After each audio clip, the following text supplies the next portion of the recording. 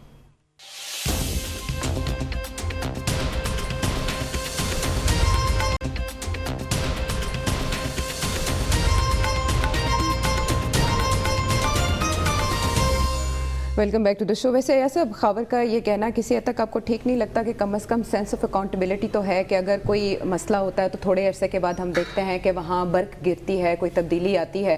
اب عید ہے آگے، آپ دیکھیں عید کے حوالے سے SOPs پہلے بنائے گئے، پھر آپ ڈاکٹر ظفر مرزا چاہے چلے گئے لیکن انہوں نے کورونا کے حوالے سے اقدامات تو کیے.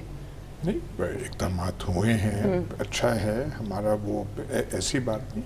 پر یہ جو بات ہے کہ جو ماضی حکومتیں فلانی، ہم کمپیریٹیو انالیسس سے کیا کریں. آج مثال کے طور پہ فرض کر لیجیے کوئی نئی حکومت آتی ہے کل، تو ہم پھر کمپیریٹیو انالیسس ہم شروع کر دیں گے. بات یہ ہے کہ موجود جو ہے جو لمحہ موجود ہے یہ جو ہے اس میں کیا آپ کر رہے ہیں. ساری گورنمنٹس جو ہیں وہ کہتی ہیں ہم نے ورثے میں ہمیں یہ ملا، ورثے میں ہمیں یہ ملا، فلانا ملا. تو یہ اس میں دیکھنا چاہیے.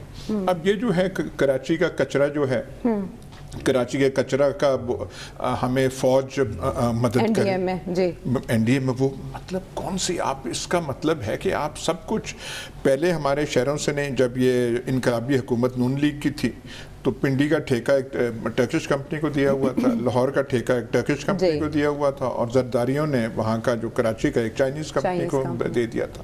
ہماری میونسپل سروسز اتنی اچھی ہوا کرتی تھی. تو یہ کون سی مطلب نالائکی کی انتہا ہے. کچھ تو ہم کر لینا. ایک ہم نے وہ ایٹم بم بنایا، اس پہ وہ میرے خیال وہ ساری وہ ریاستی سوچ جو ہے ایک یکجا ہو گئی اور ہم نے بنا لیا. اس کے بعد کون سی چیز ہے جو ہم کر سکتے ہیں؟ شہروں کو صاف ہم رکھ نہیں سکتے. اور یہ جو عید کی آپ SOPs وہ بات کر رہے ہیں، وہ تو کہنا ہی ممنوع ہے کہ جو ہم اس قربانی جو سنت کو پوری کر کے جو ہم پھر حشر کرتے ہیں اپنے شہروں کا اور گلیوں کا، اور وہ جو ہے اس پہ زیادہ بات کی نہیں جا سکتی کیونکہ آپ کہیں گے واہ جی آپ فلانے کے خلاف بات کر رہے ہیں، فلانے کے خلاف بات کر رہے ہیں. ٹھیک ہے. لیکن وہ خبر کی بات آپ کیا کہتے ہیں؟ ماضی سے بدتر ہے، بہتر ہے، یا کوئی تبصرہ بھی نہیں کیا جا سکتا؟ میں اس پہ بات کر چکا ہوں. میں کراچی کی بات کروں گا. ہم کہتے ہیں جی کراچی منی پاکستان. 2 بارشوں کے طوفان نے کراچی کو ڈبو کے رکھ دیا ہے.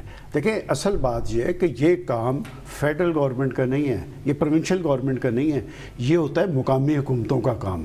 آپ پاکستان کی پولیٹیکل پارٹیز کا المیہ تو دیکھیں، جمہوریت مانگتے ہیں اپنے لیے، اپنے خاندانوں کے لیے، اپنے سیاسی اور ذاتی مفادات کے لیے۔ اصل جمہوریت تو ہوتی مقامی حکومتیں ہیں دنیا کے اندر، جہاں پر جمہوریتیں مضبوط ہیں اسی سسٹم کی بنیاد پہ ہیں۔ کراچی آئیڈیل شہر تھا، آج سے 25-30 سال پہلے وہاں پر ذمہ داری کا احساس تھا، وہاں پر الیکٹڈ گورنمنٹس تھیں، شہری حکومتیں تھیں۔ آپ نعمت اللہ کی گورنمنٹ اٹھا کے دیکھیں، عبدالستار غفانی کی، ایک محنت کش تھا، مزدور تھا، کراچی صاف ستھرا نظر آتا تھا۔ پھر مصطفیٰ کمال، فاروق ستار، بھائی یہ کام تو ان کے تھے۔ اس کے بعد جس بری طرح 25-30 سال اس کراچی سے انتقام لیا گیا، یہ سارے پودے کس کے لگائے ہوئے تھے؟ اور کیا وہاں پر کراچی والوں کو میسج دیا ہے اب وہاں پر آپ این ڈی ایم اے کو بھیج دیں گے، کچھ صفائی ہو جائے گی، پھر ایک بارش آئے گی، پھر کراچی ڈوب جائے گا؟ یہ جو نالوں کے اوپر کالونیز بنائی گئی ہے کس کے دور کے اندر بنی ہے؟ میں سمجھتا ہوں کہ جب تک پاکستان کے اندر آپ بنیادی جمہوریت کا سسٹم نہیں لائیں گے، نہ جمہوریت کامیاب ہوگی، نہ جمہوریت مضبوط ہوگی، نہ ڈیلیور کرتی نظر آئے گی۔ اب آ جائیں یہ بات کہ جی لاتے کیوں نہیں؟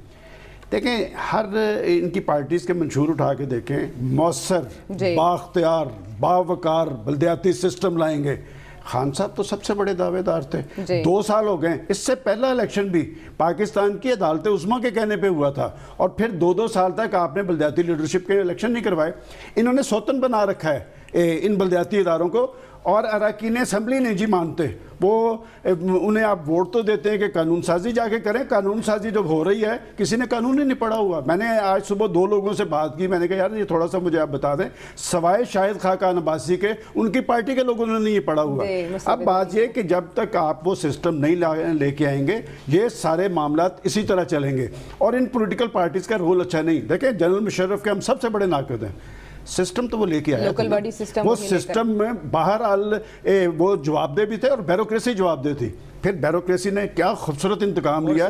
آج اربوں روپے کا فنڈ پنجاب میں آپ کے الیکٹڈ لوگوں کے پاس نہیں ہے، بیوروکریٹس کے پاس ہے، یہ ادارے وہ چلا رہے ہیں، اور وہ جو انتظامی اصلاحات ہیں وہ بھی ہوا میں اڑ گئی ہیں۔ جب تک آپ بنیادی جمہوریت کے ان اداروں کے الیکشن نہیں کروائیں گے، انہیں فعال نہیں کریں گے، آپ کی ڈیموکریسی مضبوط نہیں ہوگی، آپ پہ تلوار لٹکتی رہے گی، آپ پہ خوف رہے گا۔ بہرحال اس حوالے سے پنجاب کی سطح پر تو تیاریاں ہو رہی ہیں سلمان صاحب، اور بات آپ نہیں مانتے کہ نہیں ہوگا میں، لیکن بھرپور طریقے سے ہدایات دی جا رہی ہیں۔ ابھی جو اس وقت کے حالات ہیں، وہ جو چیلنج سب سے بڑا درپیش ہے پروفیسر صاحب، وہ کورونا کا ہے۔ عید کے بعد دوسری بڑی لہر کا پاکستان میں خدشہ ظاہر کیا جا رہا ہے۔ عید پر اور اس کے بعد گورنمنٹ کے لیے کتنا بڑا چیلنج ہے کورونا پر قابو پانا، اور خصوصاً جب آپ کے معاون خصوصی برائے صحت جو کام کرتے رہے، سپریم کورٹ کی ریزرویشن آئی، آپ نے اس کو اگنور کیا، لیکن ایک وقت میں آ کے وہ خود ریزائن کر گئے۔ دیکھیے یہ تو چیلنج ہے نا، ایک تو عید آ رہی ہے 2 دن، ایک دن کے اندر، اور اس کے بعد پھر محرم ہے۔ یہ دونوں چیلنجز اگر ہم بخوبی نکل گئے تب ہم یہ کہیں گے کہ ہاں ہم جو ہے اس سلسلے میں کامیابی کی طرف جا رہے ہیں، لیکن فی الحال تو یہ کہنا بہت مشکل ہے اس سٹیج کے اوپر۔ البتہ یہ ضروری ہے کہ بار بار لوگوں کو ریمائنڈ کروایا جائے کہ جو اس کے لیے محتاط رہنے کے طریقے ہیں ان کو اپنایا جائے۔ دیکھیے آپ نے حج کا منظر دیکھا اور طواف کا منظر دیکھا، اس میں بڑے محتاط انداز میں یہ کام کیا گیا، اور وہ ایس او پی جو تھے اس کے لیے ضروری ہے رکھے گئے۔ اور میں یہ ہر وقت جب یہ دیکھ رہا تھا تو میں یہ سوچ رہا تھا کہ یہ فیصلہ اس دفعہ پاکستان سے یہاں سے کوئی لوگ نہیں گئے، کیونکہ سعودی عرب کا فیصلہ تھا۔ اگر کہیں حکومت پاکستان نے یہ فیصلہ کر لیا ہوتا کہ جناب پاکستان سے کوئی حج کے لیے نہیں جائے گا، تو آپ یہ دیکھ لیں پاکستان کے اندر جتنے بھی مذہبی جماعتیں ہیں، مذہبی حلقے ہیں، ہماری مخالف سیاسی جماعتیں ہیں، سب کے سب سڑکوں پہ آئے ہوئے ہوتے۔ تو اصل چیز یہ ہے کہ پاکستان میں 2 چیزوں کی ضرورت ہے۔ ایک ہے کہ لاء کی پرائمیسی، لاء کی بنیادی حیثیت ہونا ضروری ہے، اور یہ جو کراچی کا مسئلہ ہے ظاہر ہے یہ پروونشل حکومت کی ذمہ داری ہے اور لوکل گورنمنٹ کی ذمہ داری ہے، لیکن چونکہ ہم جو ہے لاء کی پرائمری حیثیت کی بجائے ہم مصلحتوں کی بنیاد پہ فیصلے کرتے ہیں، ہم لوگوں کو خوش کر کے فیصلے کرتے ہیں، اور جو ہماری سیاسی جماعتیں ہیں وہ بینیفیشریز کریٹ کرتی ہیں اپنی سپورٹ۔ بالکل ٹھیک ہے پروفیسر صاحب، قطع کلامی کی معذرت، پروگرام ختم کرنے سے پہلے خبر آپ بتائیں، عید کے بعد خوشخبری کون دے گا عوام کو؟